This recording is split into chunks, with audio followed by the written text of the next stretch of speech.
second. Yeah.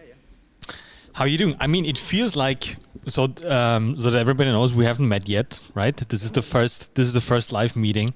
But you know, it's the age of internet, so we've seen each other's work, I guess. I mean, I've seen yours. I don't know if you've seen mine.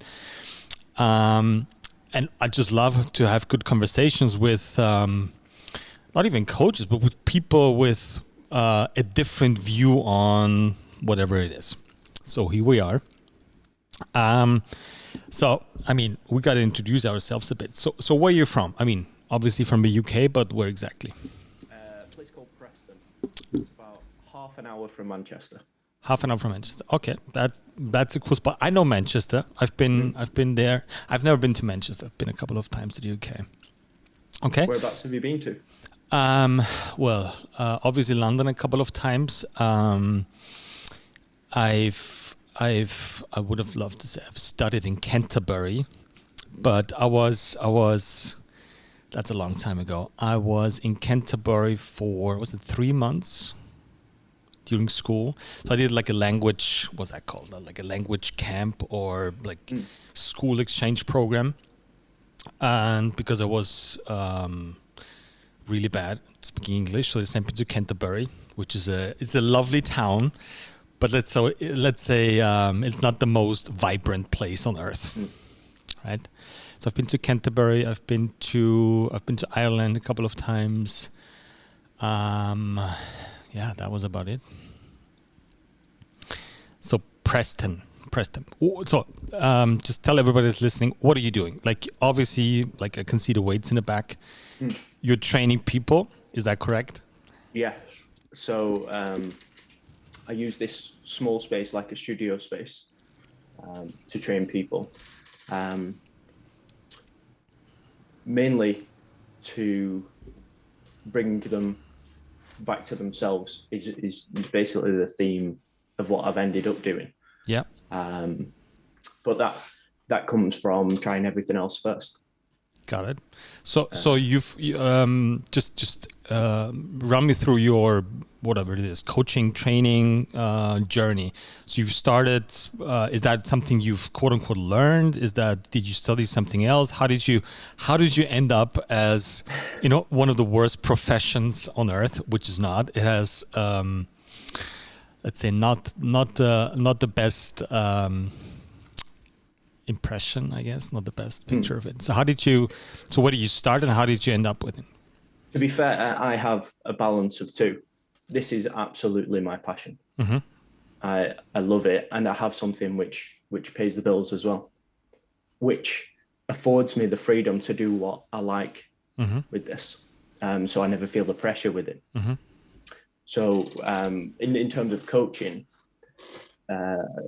I've always trained from a young age, always loved the gym, always loved exercise, a kid who was always outside, loved the outdoors, still do to this day. And that sort of it started with the bodybuilding. Everybody reads Men's Health first and starts with the bro splits and things like that. And to be fair, I still love them. Mm-hmm.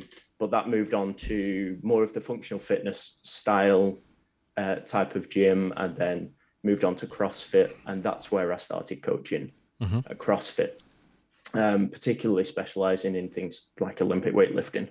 That was what I really enjoyed. Mm-hmm. But after a few years, I found myself in the wrong place. Just a square peg in a round hole. I just didn't fit the community. Mm-hmm. Just because I felt like there wasn't enough individual focus. Mm-hmm. So at that point, it was time to experiment with things which were outside of that realm, and do something which I felt was a little closer to what I actually wanted to be doing, which is what I do now, which is using health and fitness to help people process things which are a little deeper. To be fair, that's what I really enjoy. So wait, I got a couple of questions here. So the first one is, so training other people is like your side thing, and what's the main thing if you want to talk about it? If it's I'm legal. a lawyer. Oh, Nice. So that So kind of pays the bills, yeah, yeah, hopefully. yeah. So that is one of the great freedoms with it, Mm-hmm. is that it affords me um, the time in the gym and working with people to really focus on them without having to think about how do I get people through the door, Mm-hmm. because it That's literally sweet. doesn't matter. Yeah, that's sweet. And that's almost like the freedom that I get from that allows me to be more creative in what I do with coaching. Got it. So day job is being a lawyer, and like the fun job is training people. It's not the fun job. It's everything else. For every other second is what runs through it. And I mean, I don't think I accidentally got into being a lawyer, because the drive is still the same. And to most people, they seem like two wildly different things that I do. But to me, they're exactly the same. Tell me more about it. How do you see that? I love to help people. And I can help people. I can do the best that I can do in any situation to help people. So being a lawyer is just that, because I do a lot of childcare work. So it's about protecting vulnerable children. Whereas this is about just the exact same people, exact same help, but I'm just helping later down the line. To me, they're both exactly the same in terms of what I'm doing. That's a yeah. If you see it like this, I mean, training for me, and I guess I don't want to have your opinion on it as well. Is training is not like a side thing. It's not outsourcing something that you're not good at. Like, I mean, if I have a legal problem, I go to a lawyer, obviously. If I want to have a nice steak, a nice piece of meat, I'll go to the butcher. And I think nowadays it's the same. That's the same view as in fitness. Like, I want to get fit. I'm going to outsource my journey or my goals or my success, whatever, to the gym, and I'm going to pay them for it, right? And apparently, it's not working. Let's get one step back. So tell me more about the CrossFit days. So did you make a living out of coaching in a CrossFit gym, or was that just a? There was more pressure than definitely. I was coaching quite a lot of hours. That was in my early days of my legal career. So I was not covering the bills quite. So I was doing both. I was doing a lot of hours in the office and a lot of hours in the gym. But that was invaluable, because it gives you the reps. And I think when it comes to coaching or anything really, we need the reps. We need to be doing something else that somebody else has taught us to realize, well, this one doesn't fit, because if I don't try, how will I know? Sure.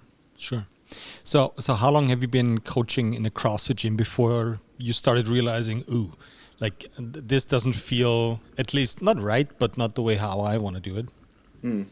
Probably about three years, I think it was. And I'm a bit like that in terms of personality. I'm like a worm on the end of a fishing line. If I don't want to be there, I don't want to be there. So I'm getting off. Okay.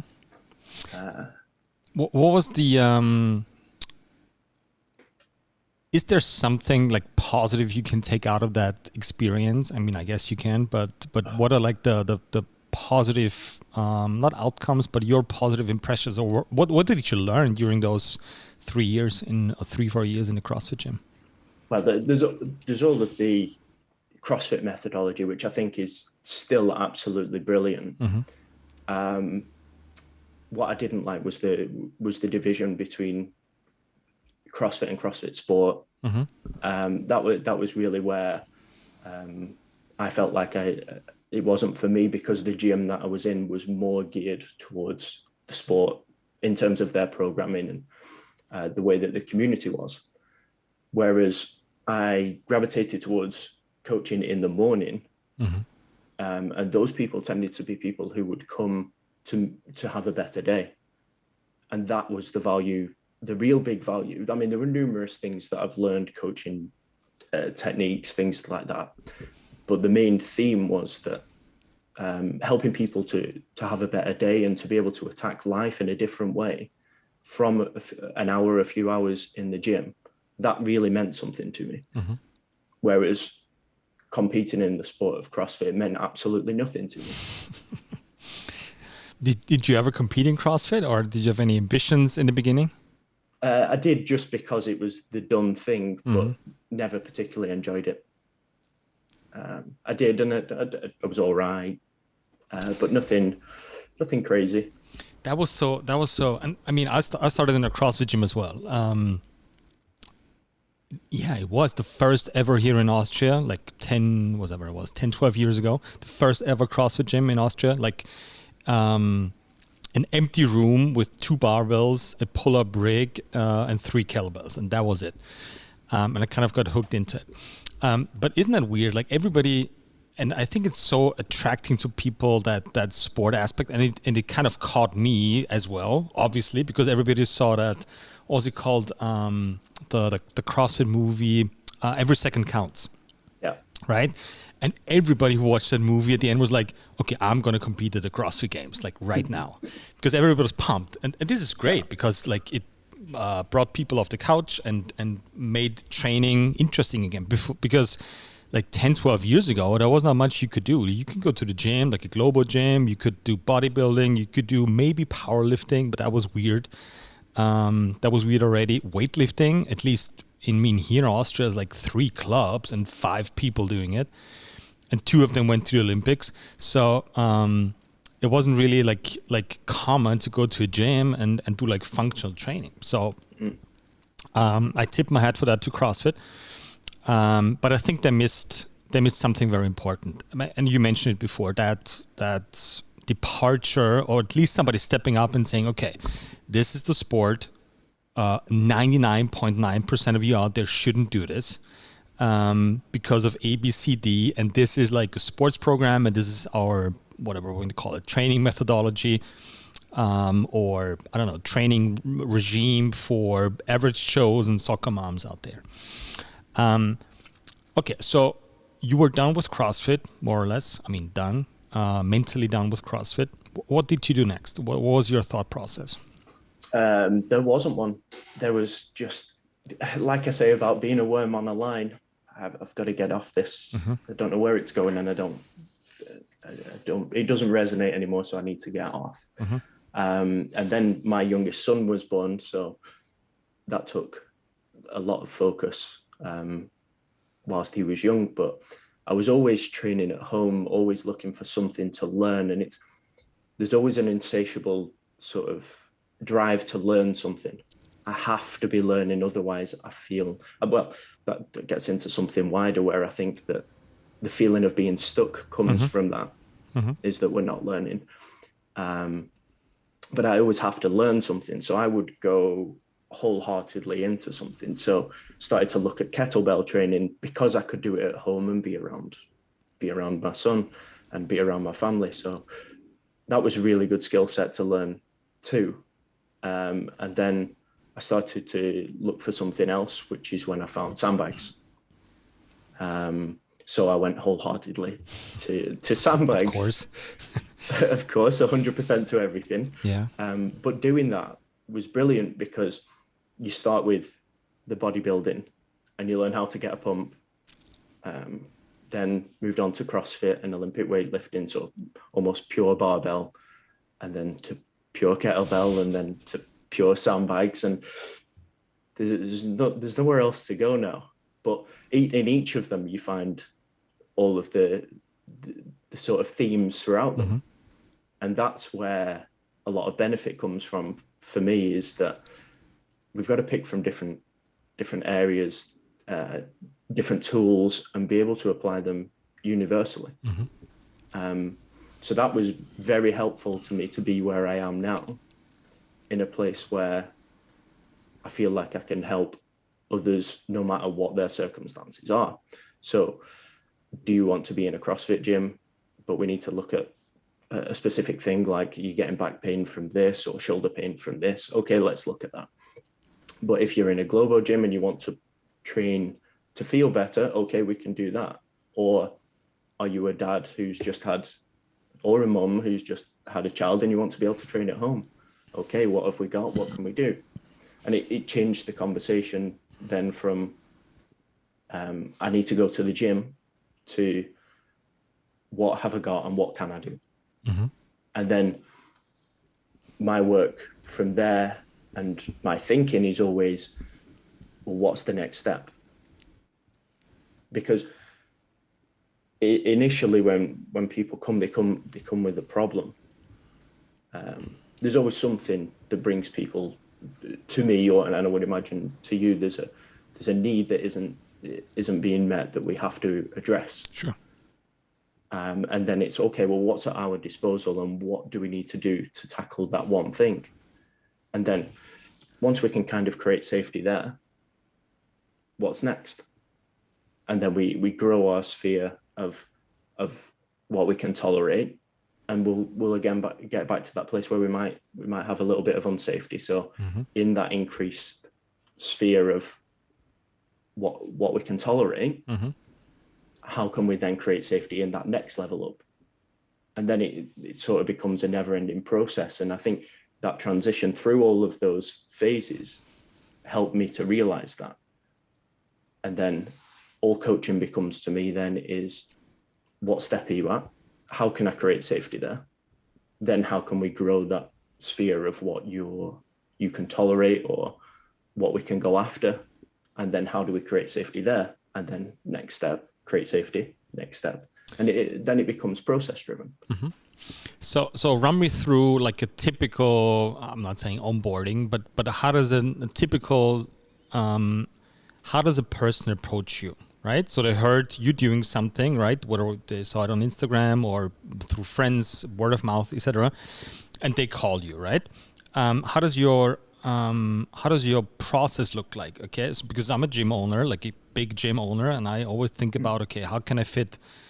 What's the best onboarding process? What's the best way to put people into group classes? Like that's not what you need to think about. Is that correct? Are you only doing like one-on-ones or small groups? Yeah, go ahead. Yeah, one-on-ones.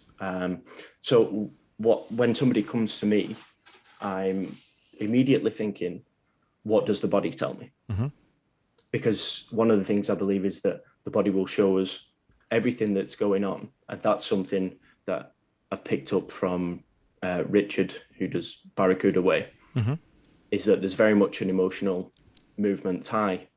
So the first thing before we can do any sort of steps forward is we need to know where we're at. And how do you do that?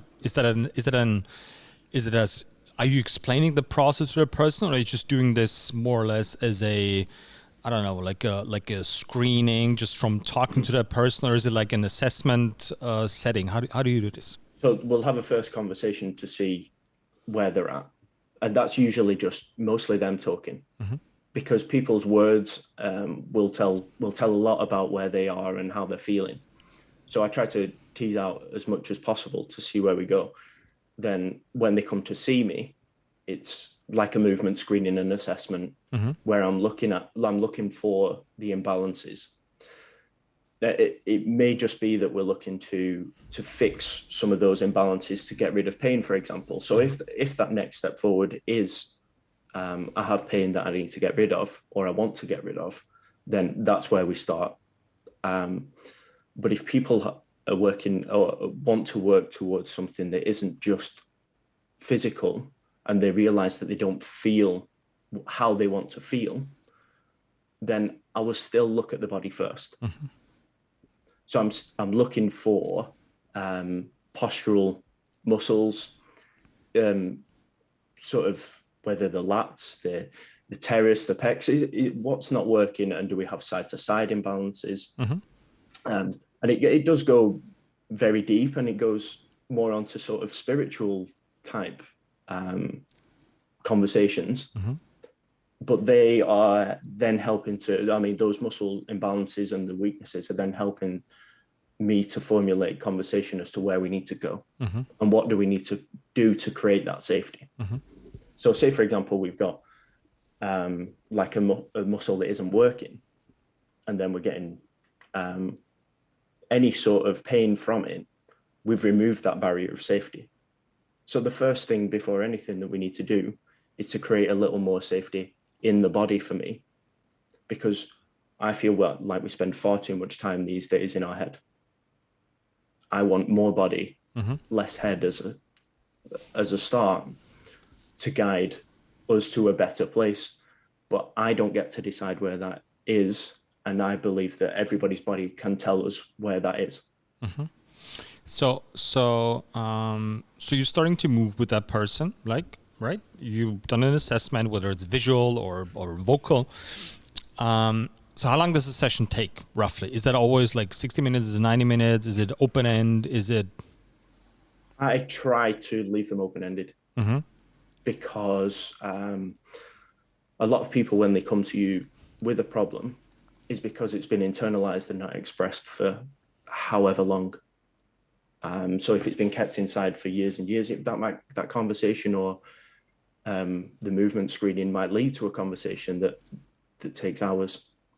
I mean, the most I try to keep them below 2 hours, but because they can go as long as they go. I try to draw the line at 2 hours, but I want people to feel like it's a safe space, and that's what I'm trying to create for people.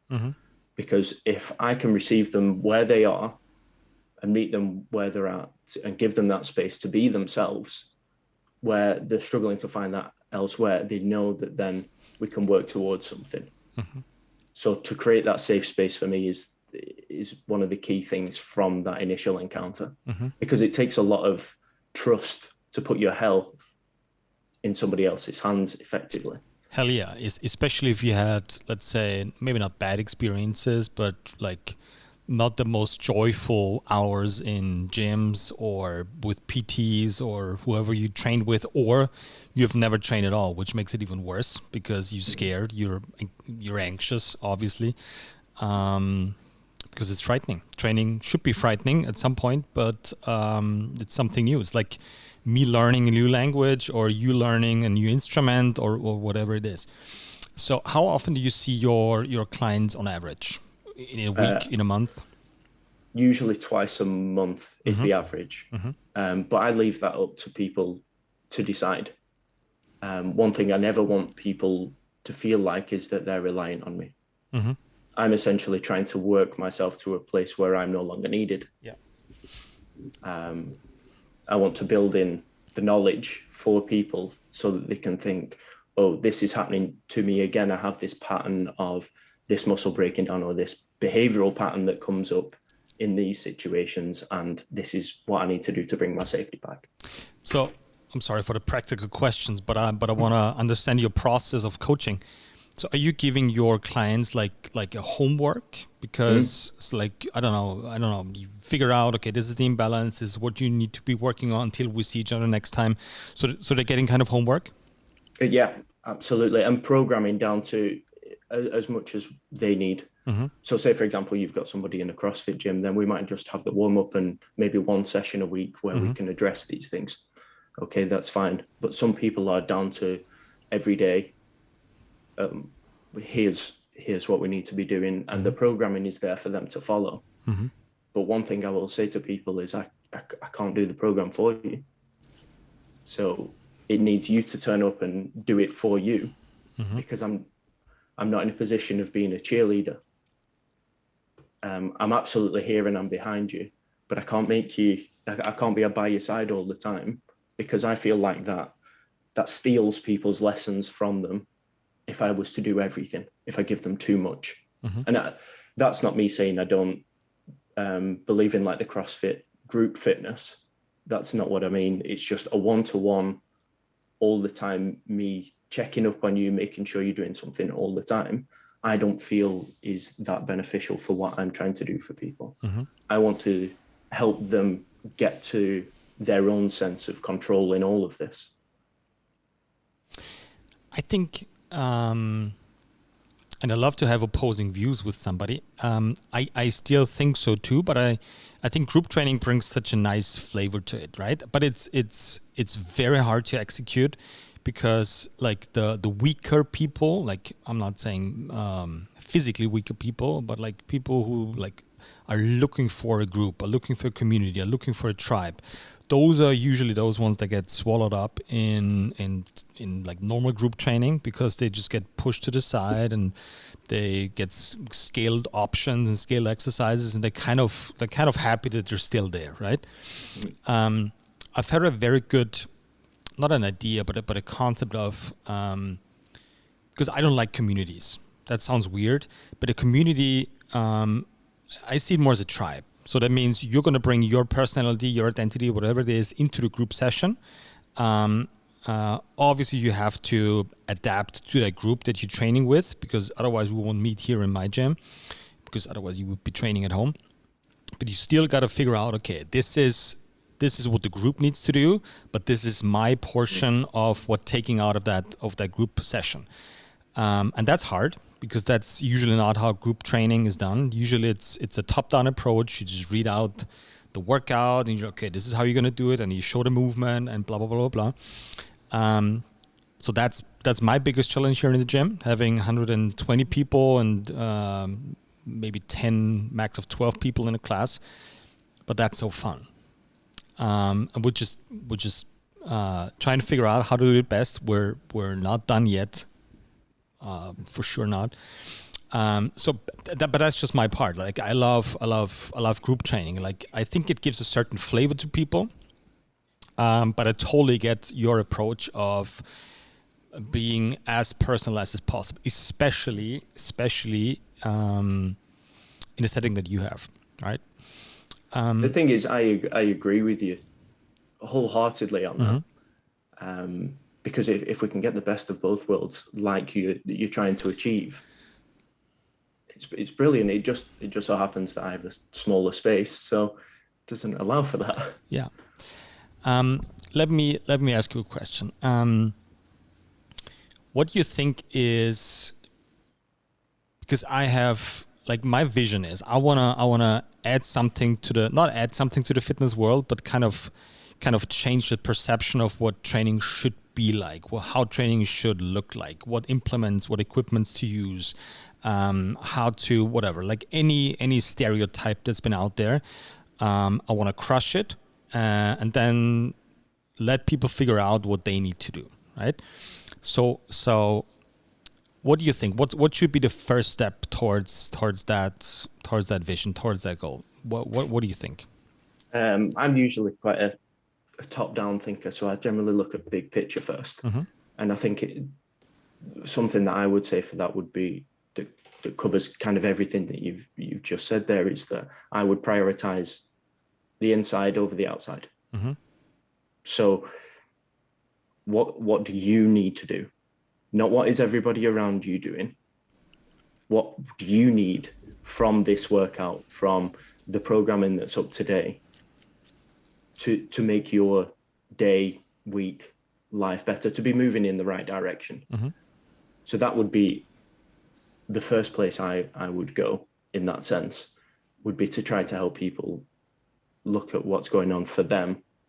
And I know that's very difficult in a group setting to not compete and things like that, but how can we prioritize you in this hour in the gym? I'm basically asking you the same questions that I'm asking myself every single day, and I'm looking for smart answers. I know there's no the smartest answer out there, because like my thing is, I love working as much as I love working with people. For some reason, I love working with coaches. Like it's the same level, because I feel like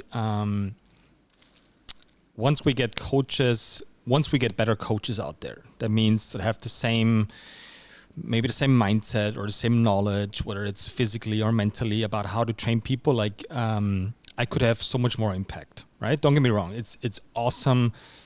My gym's awesome. I have 120 people who are like, I hope so. They're happy and they're learning something every single session. And sometimes it's just having fun and throwing down, whatever it is. What's missing in the world of educating coaches out there? What's your take on it? Like let's make it personal. What would you like to have to grow as a coach? What, if you could have one wish from how's she called, the fairy? Is it a fairy?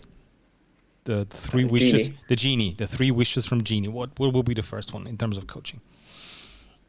Do they have to be things that are tangible? No, Because no, absolutely not. It's a genie.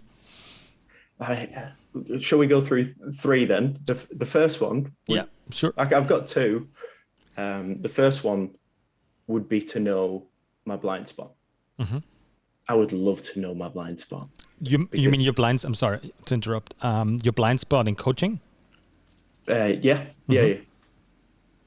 Because every time I come up with an idea to be able to help people and to move people forward, there's always something that I haven't considered. Mm-hmm.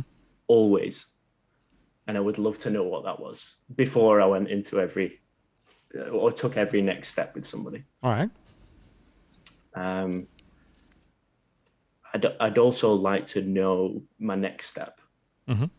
I would love to know that ahead of time, but that's just probably a control thing in wanting to know path and direction. But in the absence of that one, I think that it's a case of, well, I get to create that in the things that I do on a daily basis, on the direction that I choose to take. So I guess I don't really need the second one, but the first one would be really nice. Yeah, I mean, I thought about the question a lot, and because I think I've never talked about this. Well, you're the first one to hear it.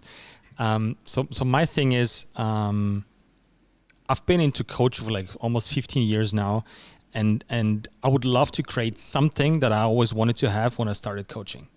You know what I mean? It's like having you choose the word, whether it's an academy, whether it's an online place, whether it's a tribe, whether it's a forum, whether it's, I don't know, a podcast. We can ask ourselves those questions, because I think every challenge, every problem can be solved through conversation plus actually doing it. And I think there's so many like-minded coaches like you out there who want to change stuff, who are not super happy in the current situation, and they just don't know how to do it. And that's what I've been missing, like in the first 10, 12, 15 years of my coaching, quote unquote, career. But I think that's very much needed, like a place where coaches, gym owners can talk openly about their ideas. And it's not an educational program. Yes, I can add some of my little experience into there, but it's more like, okay, I have an idea and I have no clue if it's seriously stupid, and I want to talk about it. You know what I mean? It's not just you sitting at home alone with your kids and you're like, well, I got this idea, but I'm not quite sure if I should do it. And then you do it anyways, and then it takes 3 years to figure it out. Mm-hmm. But what if we discuss this in a broader spectrum, with crazy ideas that nobody ever thought about? So that's kind of my thing. And obviously I can provide some basic knowledge, like physical, like muscles and how to activate them, and my approach, my fine stress use approach, and how to train people properly, etc. That should be the base for everybody. I think we can agree on that. But other than that, I just love hearing other people's stories and ideas. Yeah, I think that'd be amazing for people. It's almost like a safe space to experiment as well, isn't it? Yeah, because just imagine you want to sign up for a gym, and you know that gym is safe is such a hard word.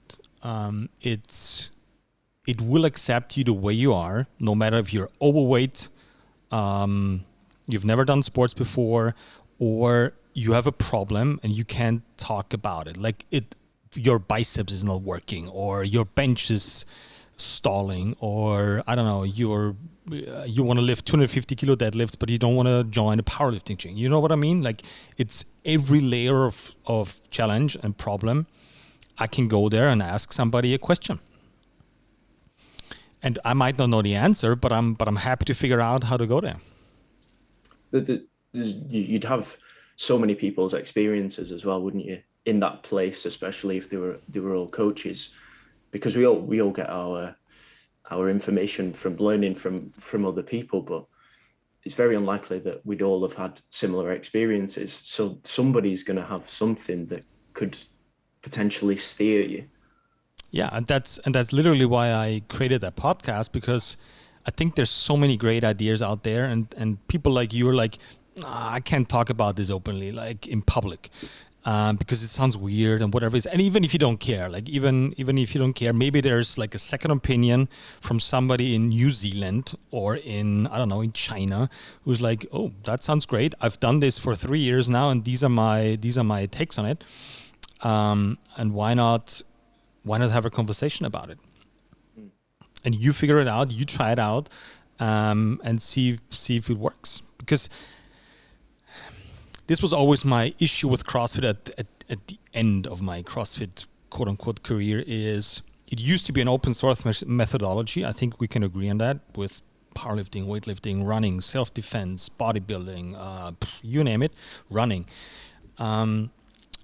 And then it kind of stopped and be like, okay, this is the only thing we're gonna do. It is 15 exercises executed to oblivion, and the one who can shut down his mind the best wins everything, right? But what about we open the box of Pandora up and be like, okay, what if the combination of bodybuilding, powerlifting, strongman, I can name 12 different sports now, is not the solution, but it's the way to go. And how we're going to coach it, this is what we're going to spend the next 50 years on. Right? It's funny you say that, because when it comes to programming for the people that I help, I have a framework that I'll give to people, which includes what they need in their warm-ups and what they need to be activating in their accessory work. But a lot of the main parts are generic on purpose, because then it provides choice. So just like you were saying, what if there's 3 people in a gym? Somebody wants to max out bench, somebody wants to do clean and jerk. And, why can't we have that open-ended, express that in your strength in the way that you want? Yeah. But the challenge is, the way we're doing it here in the gym is we're doing cycles, but not in a classical sense, like we're doing fucking squat cycles and 12 weeks small off, kill your hips thingies. But we have like 4-week topics, because I think 4 weeks are great, because nobody concentrate any longer than 4 weeks on something, me included. And we have a funny topic, like you name it. Like we had a sexy ET squad, and we worked with visuals, and obviously we're focusing on the outside torque chain and being explosive and that kind of stuff. But it's 4 weeks, and then we move on to the next one, and then we have like a certain sports focus in it, which is sometimes it's more powerlifting, sometimes it's more strongman, so people can get off. And it's always bodybuilding in there. I won't just say it, because it's we get the pump, we do activation stuff, we stress the shit out of muscles, we combine it with the torque chains, we use it in training, which is probably one of the most, it's not overlooked, but okay, give me your opinion on it. What I see now in the evolution of the fitness world is you're either stuck on one side, which is activation exercises, or you're stuck on the other side, which is mindless meathead training, right?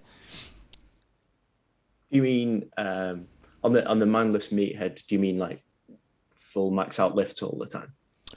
Yeah, CrossFit basically. CrossFit, powerlifting, like everything that should require a little bit more of technical work, of assistance work, of bodybuilding work, of like balancing everything out. That's what I mean with it. I don't have any problem with it. I love powerlifting. I love strongman. I love throwing heavy weights around with a barbell, with a sandbag. I don't care. My thing is, I think we as coaches, we should provide a certain structure. It's like, not barbell training is bad. It's like, okay, this is where you are. I always have three questions. One is how strong you want to be, how strong you need to be, and how much time are you giving me? Those are my three questions, and that determines which strategy we're using and which equipment we're using. If you give me 20 hours a week, we probably start with barbell training like pretty soon. If you give me 2 hours a week, it's maybe 2 years down the stretch, right? So my point is, because right now I think people like, okay, barbells only, sandbags only, kettlebells only. Kind of you described your own journey, and I think at some point we'll all come to the conclusion it's a mix of it, and depends on what you need, what you want to do. And I would love to pick your brain on how can we structure that for people and for coaches especially. See, I think that comes back to what we were saying earlier about being, and in your three questions you touch on it, but what do you need? But if we want to put, but most people don't know. That's my point. Mm-hmm. Like when I ask people, what do you want? How strong do you need to be? Is like, well, I don't really know. That's the thing, isn't it? Like people come to a gym or to a trainer not really knowing what they want, and it seems like whichever camp that coach or trainer sits in, you must belong to our camp then. Mm-hmm. But there are, like you say, there are a number of options. So I think the only way to treat it is to treat it like suits. Go into the changing room and try it on. Mm-hmm. Does it fit nicely? Does it work well for you? When does it work well for you? When doesn't it work well for you? What do you get out of it? So do you feel better a couple of hours after you've done it? Or do you feel worse? Does it give you energy, take away? And then you start to find out, well, who are you and what do you like from your training? Because then it becomes the bigger conversation of how does training help life? Mm-hmm. Not just how do we do training. But I think that comes as a question sort of later on in life. I don't think anybody starting in the 20s would ever think of that question. No, for sure not. I like how you describe the process, because like you start training and then, or you start learning, you start training, you start playing sports, and then in the process you're figuring out, okay, what do you want to do, and what do I actually need to do to feel great about myself or to become the body that I always wanted to have, whatever. I have a fun story about a lady who used to train here at the gym, and she said to me one day, "It's like, Greg, I need to run like 5 times a week now." I was like, "Why?" And she's like, "Okay, I want to lose weight." It's like, I get it. Then she quit the membership and she started running. Came back to the gym, obviously, because she hates running, but she thought she needs to do running to lose some weight, right? To do cardiovascular, blah, blah, blah, to shed the fat and whatever, get the body that she wants. She comes back to the gym. I think it was a deadlift session or a sandbag carry session. Picks up the sandbag. She weighed like whatever, 55 kilos, picked up an 80 kilo sandbag and carried for like forever. I was like, sweetheart, I think you found your sport, right? And she was like so happy, and she was like, "Oh, it's like you're fucking naturally strong. You've never done this before. You're just strong. Like, I mean, sorry, but look at your hips. Like these are not runners' hips.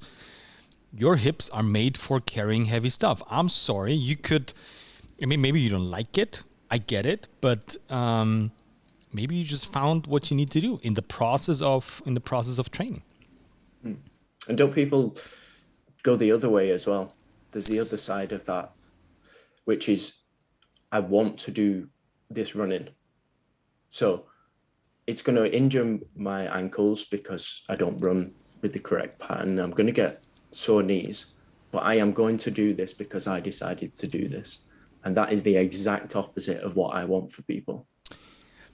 Yeah, and that is fine to a certain extent, right? Because people should always have the chance to come back to you and be like, okay, I figured it out. I don't wanna be a runner. It's like, cool.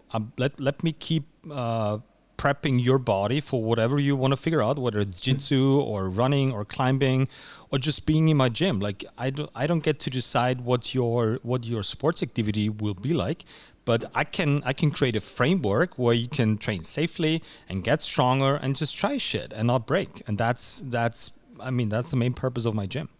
Yeah, and that's it, isn't it? It's preparation for what do you want, and but that, like we said, it's about that experimentation. You've got to go out and try things and see how they work, and we can then use the gym as like you were saying, the safe place to, okay, well, at least I know if this experiment isn't working, that I'm still looking after myself in the gym, and then they can move on to try something else. I'm sorry. Yeah, go ahead. It's okay. It's okay. Go ahead. I think that's just such a learned pattern, and maybe this is too far of a stretch here, but like people tend to think, okay, I'm gonna study whatever law, legal affairs, right? That's the only thing I'm gonna do, and when I'm done, I'm gonna start working as a lawyer, and I'm gonna be there for the next 60 years. So, and this is, I think, nowadays how people see training. Like I sign up for the gym, whether it's a CrossFit gym, whether it's my gym, whether it's your small place, whether it's a Zumba gym, it's like, okay, this is what I'm going to do for the next 60 years, right? And I'm going to be so disappointed if I quit after 2 years. It's like, no, that's awesome. Like, because you figure out what you don't want to do. And I think this is how it works. You don't figure out what you want to do. It's you figure out what you don't want to do. And I'll be happy to cancel your membership if you found something else where you're going to be super happy with it. I was like, I'm happy for you, man. Isn't that the business we're in? Helping people be happy? No, it's not. I mean, maybe what we're doing, what we're trying to do, but not the general approach of fitness. Yeah, not the wider approach. Yeah. Let me just look at my cheat screen here. Yeah. What do you think? Are you in contact with any other coaches, like in your area? Yeah. I go to other gyms. I speak to other coaches that are around, and I have toyed with doing classes and helping out at other gyms. But I immediately get that feeling of square peg, round hole. Mm-hmm. Can't do this. Shouldn't be here. Mm-hmm. Almost immediately. So I think, but I love coaching groups. I do love it. I love the feeling of the collective experience. I really do. Mm-hmm. So I think that may be the next step for me to figure out, well, what's an acceptable sphere for me to do that? Mm-hmm. How do I do that? Do I do workshops? That's probably the next step that I'm going to look at. Well, how would I do that? Mm-hmm. Because I've spent a lot of time developing a system, almost as close as a system as it can be, with the sort of limitation of everybody's an individual. I've been trying to develop that to a place where I'm happy with it. And now I feel like I'm in a place where if somebody comes to me with any kind of discomfort in terms of their health, I feel confident that I can help them. Mm-hmm. And I say help them, not fix them, because I don't think I fix anybody. Mm-hmm. I think they fix themselves. I feel confident that I can help them. And that's taken me years to develop the confidence in myself to be able to think, no, I can help. 100% I can help. Mm-hmm. But can you commit to helping yourself is a different question. Mm-hmm. So the next thing will be, how can I, is there any benefit? What benefit could I bring in a group setting? And then how do I structure that into workshops? And out of your own experience and talking and working with other coaches or just seeing other coaches, like what do you think is practically speaking, what is the biggest need right now for coaches out there? Like very practically speaking, how could we make a joint venture tomorrow, the two of us. What would be the first step for us? What would make the biggest impact for coaches in existing gyms so they'll do a better job on Monday? That quick, I'm not sure my answer would fit. To teach them to be able to do it over time, mm-hmm. and then be able to implement for somebody day one, I think it would be to make it more personal. I think even in a group setting, can we treat people as individuals? Mm-hmm. With the coaches that I speak to around here, they've all got their own clients, and the way what I seem to see is that everything is fixed. It's the 5x5, 3 sets of 10 type of mentality. It's because this system worked for me, therefore copy and paste. That would be the biggest change that I would hope to bring to people, the biggest awareness that there's far more than just lift this way. Are we considering that person's experiences? How has the day been? Can we bring how they're coming into sessions into how we're going to attack the session? So could we create a framework for, if you feel like this, then attack this same workout in this way? So maybe as a practical example, to do one person who's had a particularly hard day, you're going to sprint, you're going to express, you're going to use that energy that you've built up from the day, you're going to go. Whereas somebody else who might be particularly low on energy, I want you to think about flowing through this workout and using nasal breathing only. Can we bring yourself back to some form of feeling more about you? Whereas the other person might need to express that energy. And can we do that for everyone? That very difficult, by no means an easy feat. But I think that would be the best thing that I would think I could bring to coaches. I mean, I'm a very practical guy. So I was always thinking maybe, so if you give me 5 minutes of your 60-minute sessions and you're like a hardcore CrossFit gym, like people are coming in to like throw down, how can I make them interested in thinking above and beyond the 5x5, right? And not my solution, but my best shot at it, or my best answer right now is, what if I can provide, like practically speaking, I can activate like your hamstrings on a deadlift, and you understand what a hamstring is actually doing in a deadlift. So coming away from an anatomical perspective into more of a movement perspective. Yes, it's bending the knee, but that's not what you're doing in a deadlift. So this is what your hamstring should feel like. This is what it's actually doing. So it's pushing you off the floor for the first 30 centimeters. I can have an impact of 5 minutes. And people are going to deadlift before, people are going to deadlift afterwards, and they're going to see progress, whether it's more weight or a different feeling. So I'm always thinking about the most practical way to show people, okay, you're fucking wrong and I'm fucking right. I'm just joking. So they see like a little glimpse of light on the other side of their dark movement room. You know what I mean? Yeah, to give people the small wins to see it the way, or there may possibly be a way that I haven't been doing that might work. Yes, and my hope is that like 1 out of 10 coaches who present this will be like, oh, that felt different. That's cool. I wanna dive a little bit more into it. And how can I do this? So like chop it up and present like very small bits and pieces of learning. Because my own experience was like, I'm a very bad learner. Like I need a lot of time.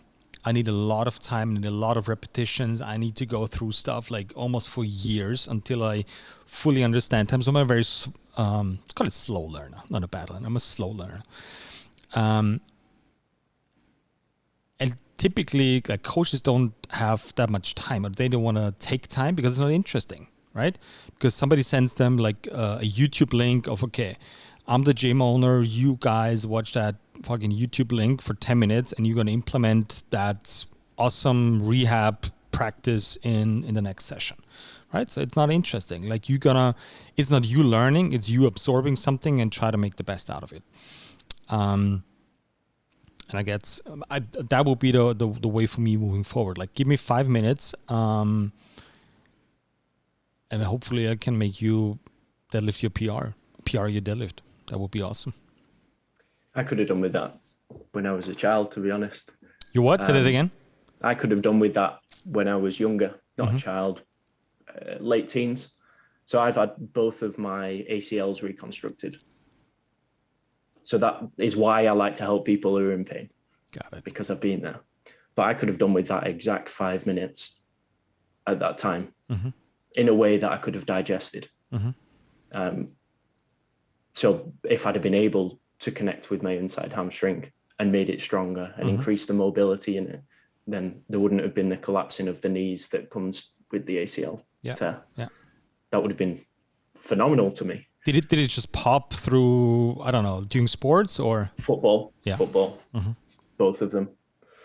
Yeah. And then I did the left twice, and the second time it was MMA that I was doing. So yeah, that wasn't great. But it's when you start to, like you say, it takes a long time to learn that there's a link between this 5-minute drill on getting your hamstring to work and never having a surgery, which is going to take you 2 years to recover from. And so that's my. I mean, we call it fine stress use, but you call it differently. That's, I think, bridging the gap between, lifting heavy and doing assistance work, right? Because I feel like there's a gap in between there. You can do, like, there's 1,000 hamstring activation exercises out there, right? And there's another 1,000 exercises how to improve your deadlift. But I hope it's not too boring. Let's just give me 2 minutes to explain how to do it.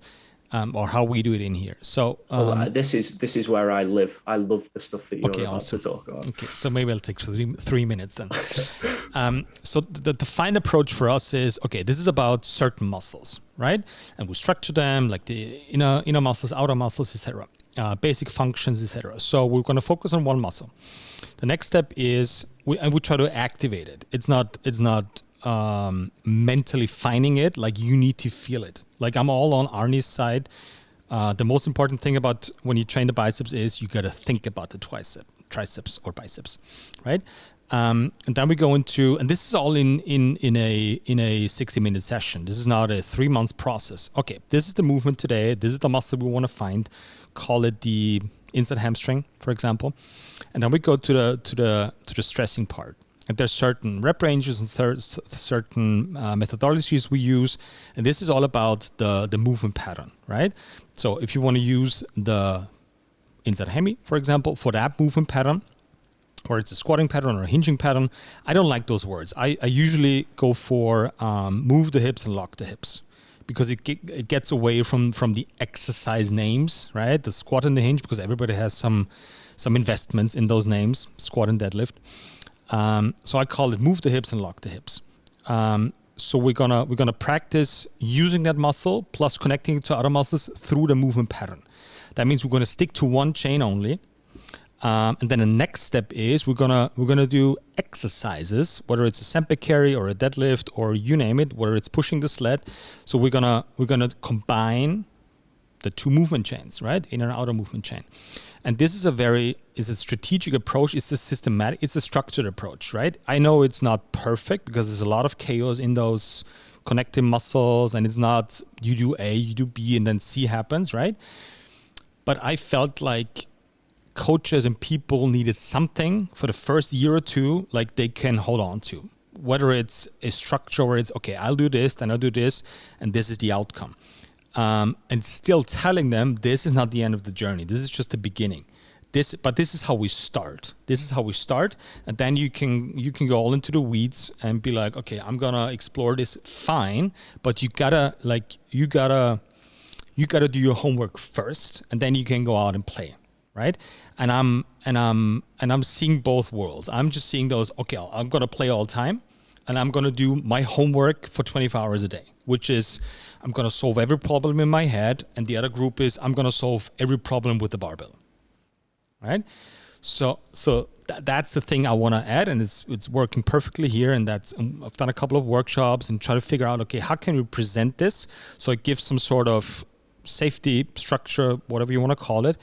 And it gives you a sense of achievement. It's not, this is the movement world. It's unstructured, and I have to think about breathing, the nervous system, muscles, my foot positioning, certain muscles at the same time, which I think will always end up in 0. Because if you're trying to focus on 5 things at the same time. So we're structuring the classes with, we call it the learning phase, like it's 5-7 minutes. Right? It's finding the muscle. Then we have like 10 minutes of the stressing part, which is, okay, we'll pick a movement pattern, we're just going to bang the shit out of it. If you're feeling the inside hamstring, awesome. Now we do whatever, stiff leg deadlifts or Sempic squats, now to get the inside hamstring firing. If you're there, okay, try to connect it with your glute max, for example, or with your obliques, right? And then comes the training part. This is the use part. And this is so important, and it's, I think, overlooked, is like, stop thinking. Stop thinking. Use fucking heavy weights. We're going to structure it away so you're not going to break. It's all good. It's 3 reps, it's 4 reps, it's 20 meters of Sempic carry. But I think there's a time when you have to stop thinking and just do stuff, right?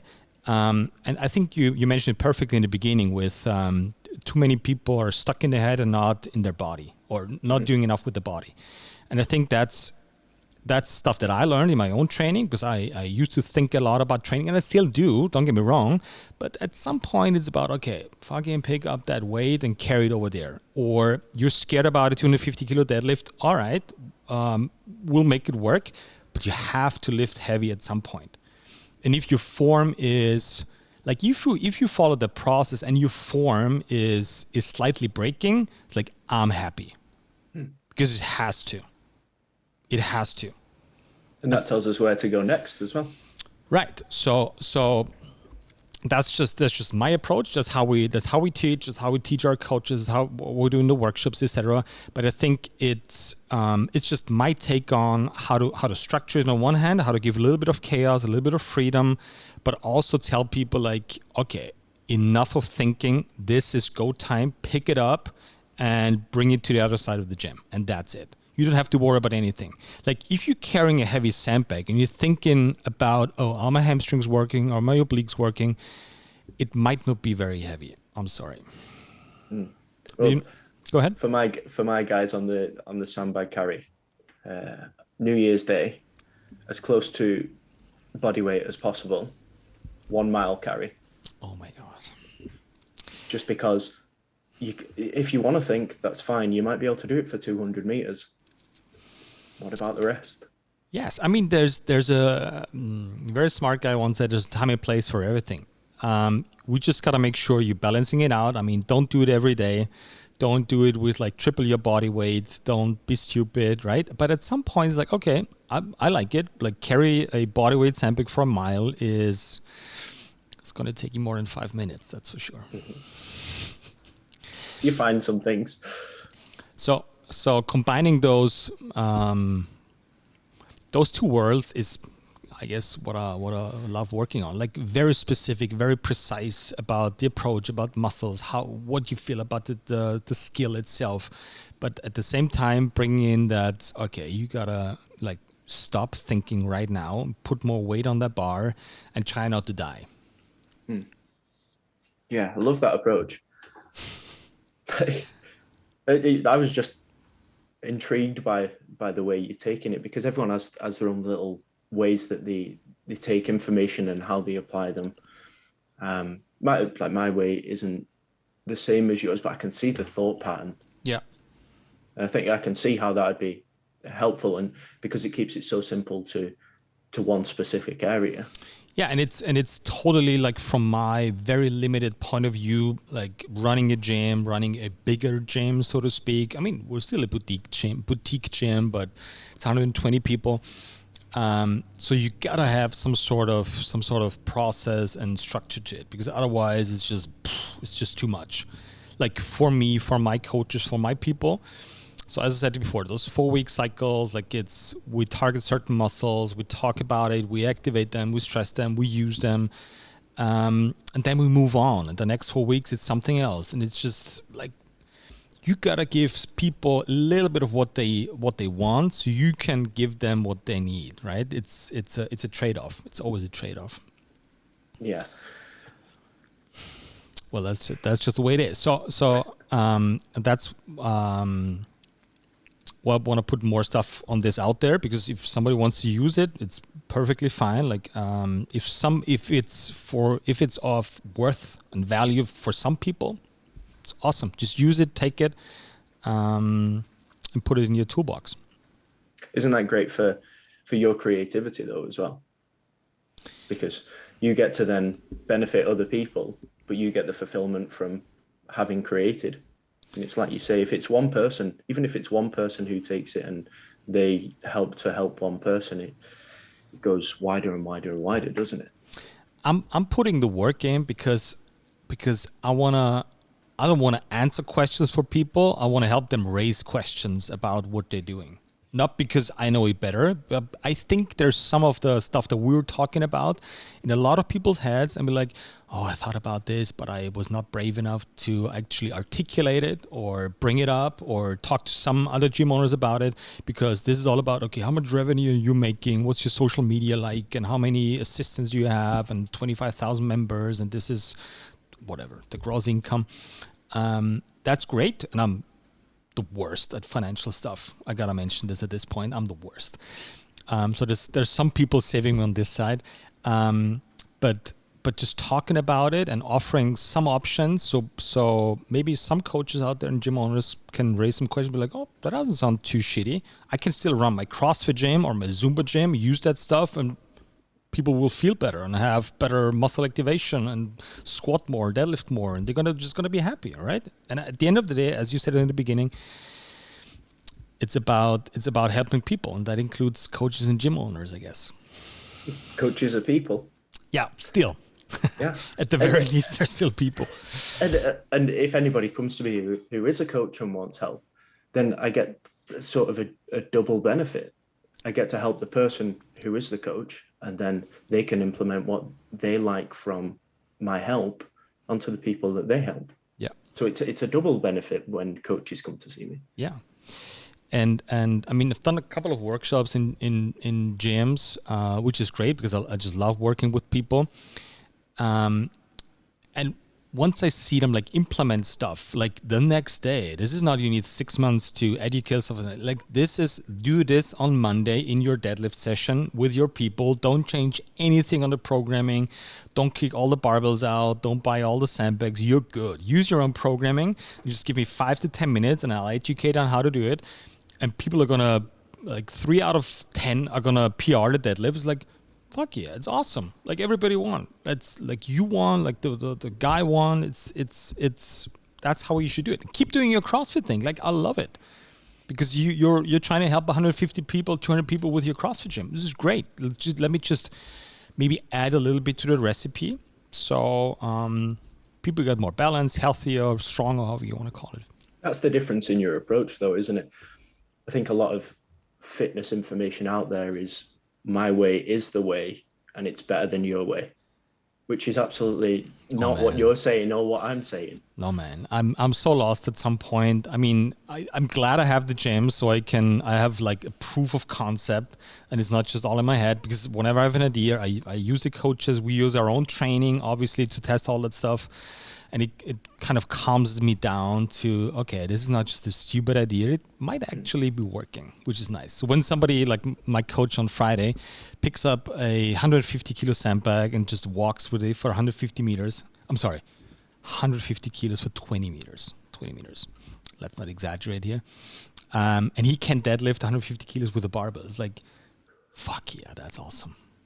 So I see the training is working. And it just shows how much more work a barbell deadlift is, which is awesome, which is fine. I love it too.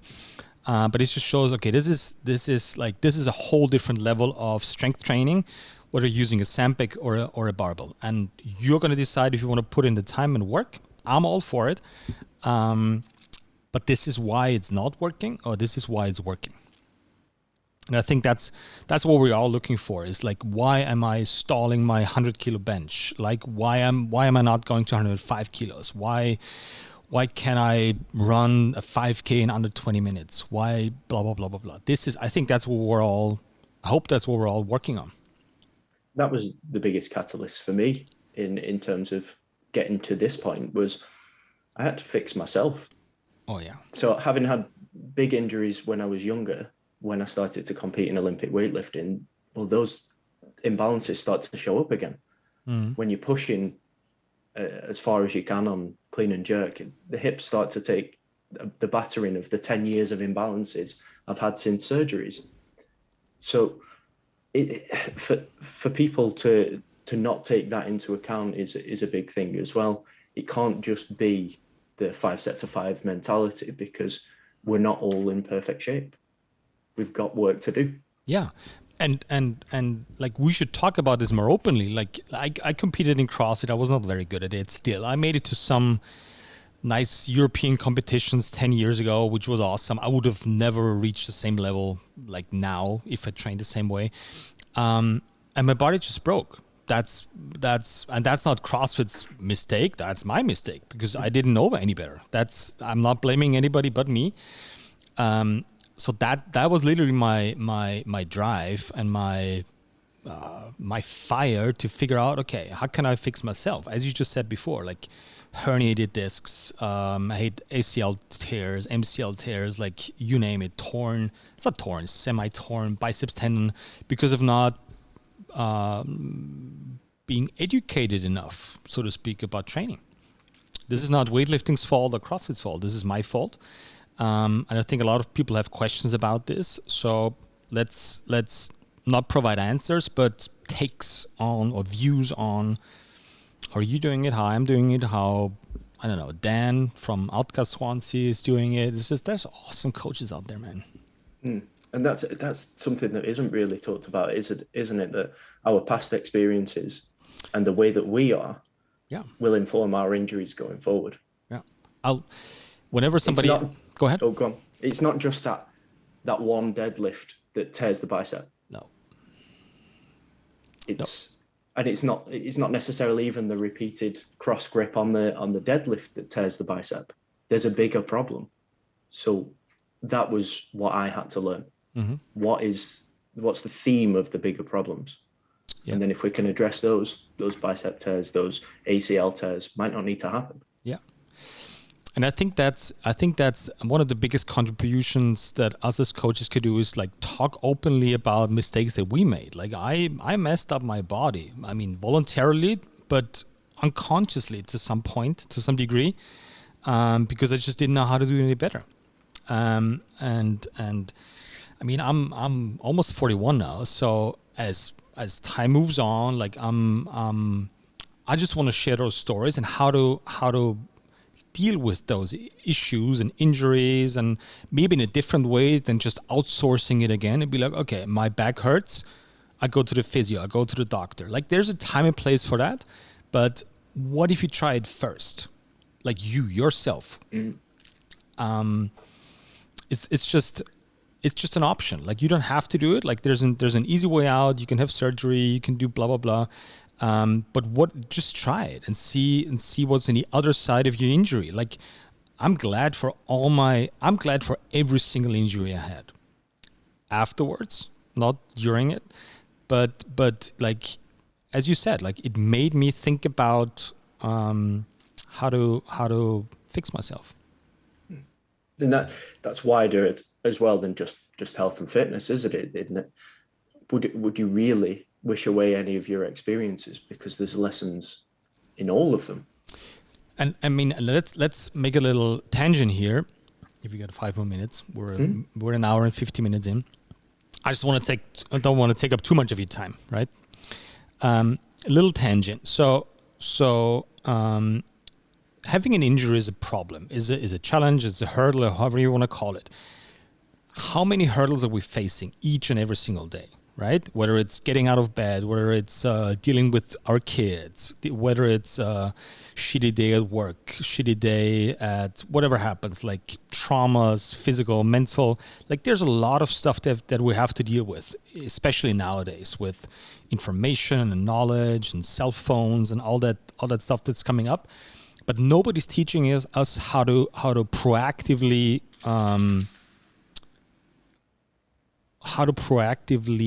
not find a solution to deal with it, but how to proactively deal with it. Yeah, manage it. Right? That's not being taught. It's like, okay, cell phone is here now.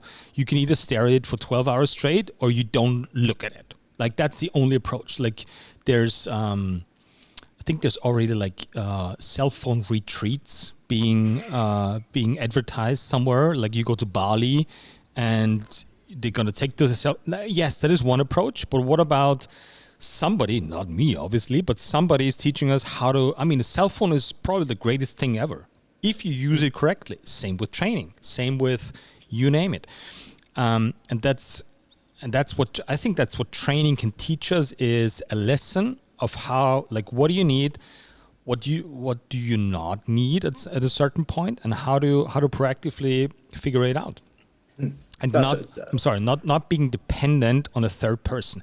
Yes, sometimes you need help, absolutely, 100%. Maybe it's a Kickstarter, right? It's like a guidance more than outsourcing the help, isn't it? Yeah, but isn't that what coaching is? Well, it should be. And a gym is on a higher level in terms of outsourcing that problem, because you can come in 3 times a week, and I appreciate it. I get that. Maybe it's an 80% outsourcing and 20% insourcing, right? But it's 20% more than before, which is great. And then there's people maybe more like you, like, okay, I want to solve the problem like 100% in my gym alone. I don't need anybody else, or maybe like 95%. I need like a good talk every now and then just to share an idea or share a story or a mistake, right?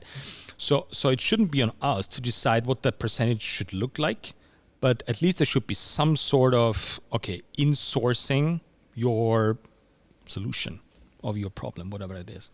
Yeah, but that comes with everything, doesn't it? It's ownership of your own destination. Yeah.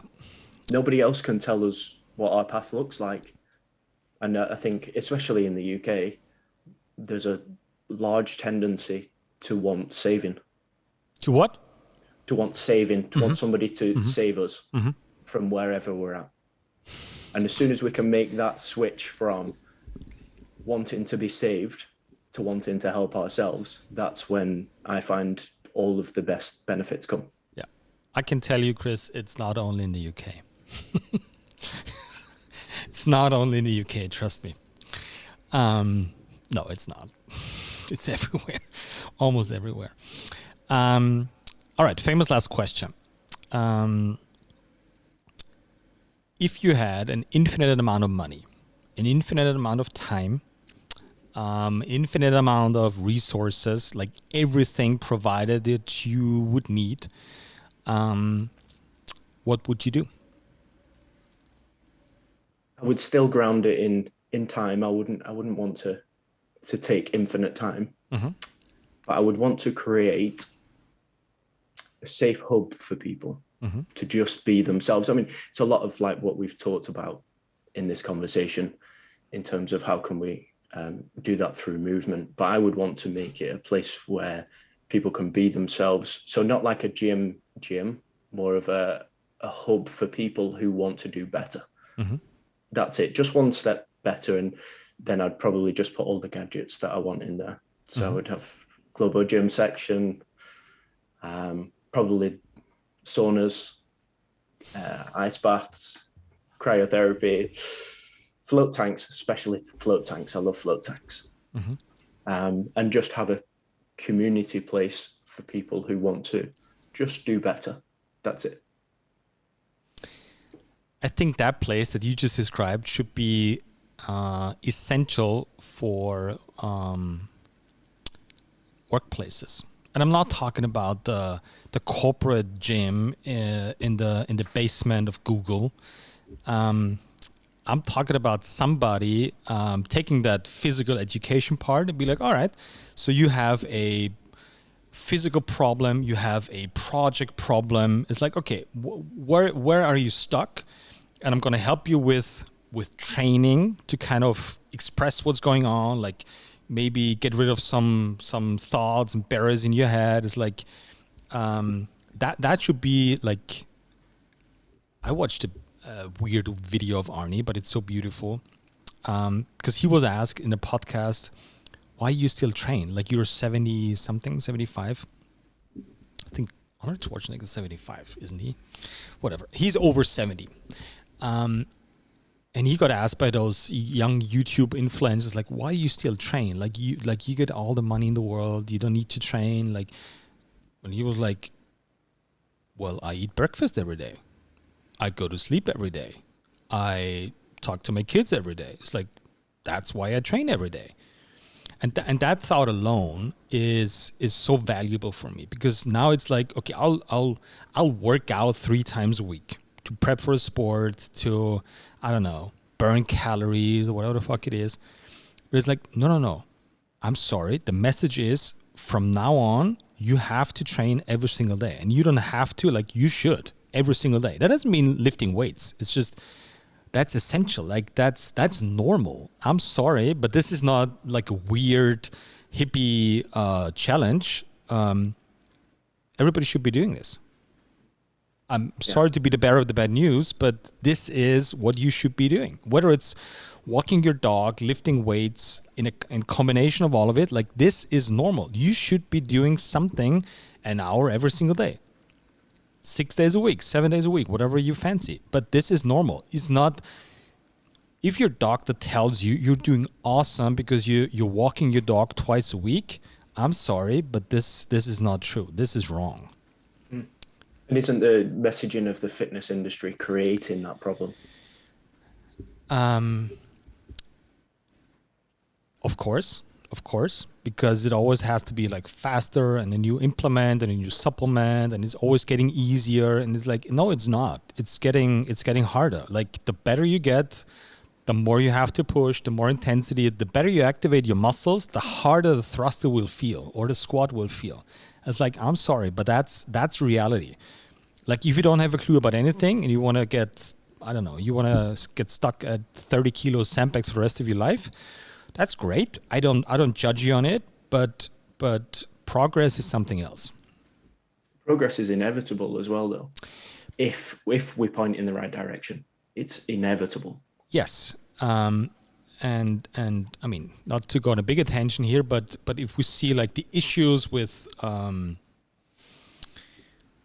it's called society nowadays, like what we're lacking of, the thriving, the hard work, the just the feeling of you can achieve anything. It's like, I don't think so.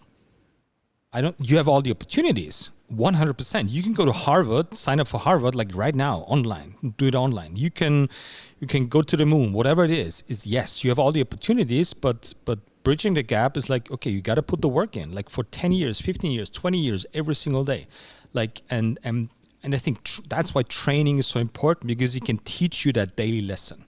Whatever it is, could be 5 minutes of sandbag squats, could be an hour of hiking, could be like, it's not a workout every day. It's physical education of yourself every single day for the rest of your life, 365, 24/7. And it always will bring you back to you. Yeah. And especially, I think, in times where there's so much information coming towards us, like there's so much to digest mentally. There's so much, like an infinite amount of information out there that we cannot process. Like, you have your cell phones, you have the TV, you cannot digest it. Like, giving your mind a break by hard physical work, like what my grandparents still did, like farming. That was literally like 8-10 hours of farming a day. Like, the best meditation you could ever do, like hard work, right? And I'm not saying everybody should be farming, but maybe everybody should be farming for like an hour a day. Being a lawyer, being a gym owner, being a financial advisor, being whatever it is, being a teacher, being a kid for sure. All right, man. I think we could go on forever. Yeah. I have a feeling that this would not be, or will not be, the last time that we two talked, which I would highly appreciate if we can figure something out for the second meeting. Absolutely. Well, thank you so much for your time, Chris. Appreciate it. Just tell the millions of listeners of my podcast, don't laugh, I'm serious. Tell the 15 people that are listening to this podcast, your Instagram handle, your website, whatever you want to you can push find forward. everything on coach_gators, I think it is. On Instagram. Yeah, on Instagram. Everything else can be linked off the link tree from there. Perfect. All right, man. Thanks again. Really appreciate you taking the time, and maybe we just went a step further into the right direction today. I hope so. Thank you for asking. You're welcome. Have a good day, and we'll talk soon. You too. Bye, man. See ya. Bye-bye.